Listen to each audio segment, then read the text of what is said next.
Hi folks, Joseph Kursky here with you to talk about what the world should be like. When we are using Geographic Information Systems, or GIS, in education, we are helping students understand how the world works.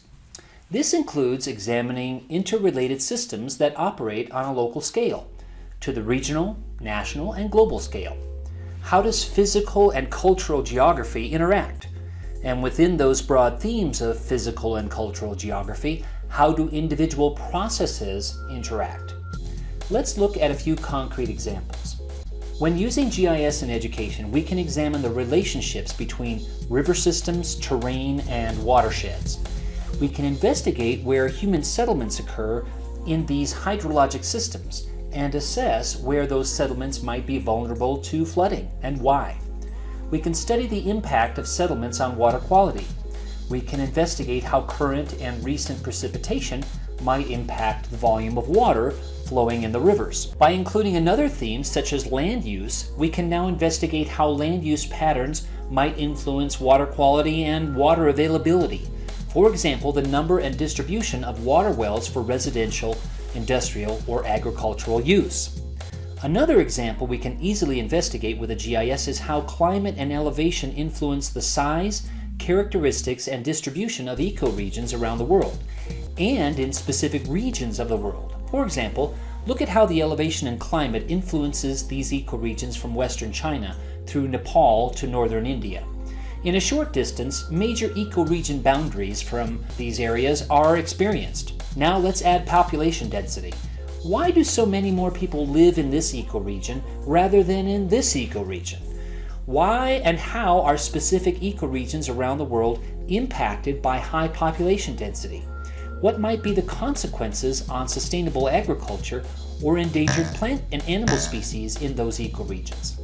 So, with GIS, we are investigating patterns and relationships on, above, and below the surface of the Earth. But that's only part of the story.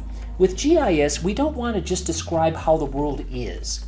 We can also investigate what the Earth should be like. Indeed, examining trends and planning for a more sustainable, healthier Earth is one of the primary reasons why GIS was invented in the first place, way back in 1965-ish in Canada. For example, with GIS, we can investigate cotton production around the USA. Students can see how cotton is influenced by latitude. It is only grown in southern states. But it is also grown in southern states that have a dry climate. The reason? In West Texas and in southern Arizona, cotton is irrigated. In the former location, by the Ogallala Aquifer. And in the latter location, by water flowing through the Central Arizona Project from the Colorado River, hundreds of kilometers away. The question I want students to examine is not only where is cotton grown, but why is it grown there? And even more importantly, should it be grown there? Is this the best use of the land and water? What drives cotton production in terms of global supply and demand? Or back on the hydrology and flooding example, not only where are communities most susceptible to flooding, but also can we do anything to mitigate future flood losses, and how can we build resilient communities? This notion of using GIS to plan for the future goes far beyond education.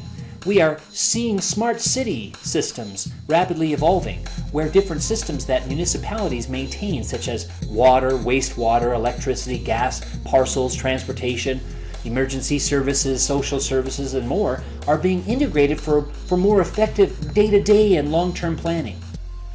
GIS has a key role in these smart cities efforts and systems. GIS is used to model climate prediction, where epidemics may spread, and to plan everything from agriculture to airports to water systems and wind farms.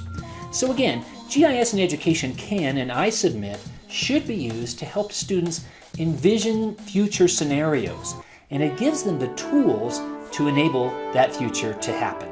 Thanks.